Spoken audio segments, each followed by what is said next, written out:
কেন্দ্রিক কিছু জিনিস চিন্তা করা হচ্ছে এই এরিয়াটাকে বেস করে, অর্থাৎ শেরেবাংলা নগর এরিয়ায় ম্যাক্সিমাম এখানে 10 থেকে 12টা স্কুল আছে, নন স্কুল। তো যদি স্কুলগুলোকে জানান দেওয়া যায় যে এইখানে একটা ফাউন্ডেশনের অফিস হয়েছে এবং তারা কিছু কার্যক্রম করতে চায়, তাদের সাথে একটা টাই আপ করে স্কুল প্রাঙ্গণেও এই অ্যারেঞ্জমেন্টগুলো করা পসিবল হবে।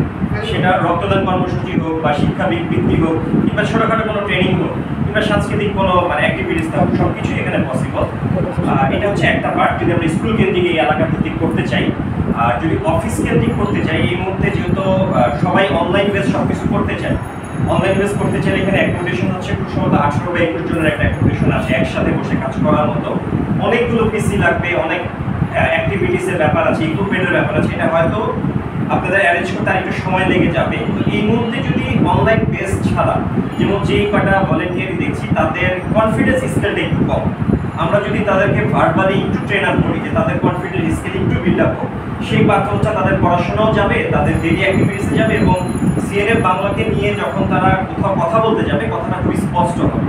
আমরা অ্যাটলিস্ট কোনো পিসি কোনো ডিভাইস ছাড়া তাদের স্কেলকে, তাদের কথা বলার স্কেল, তাদের অ্যাটিটিউডের স্কেলকে ডেভেলপ করার জন্য একটা প্রোগ্রাম অফিসিয়ালি করতে পারা যায়।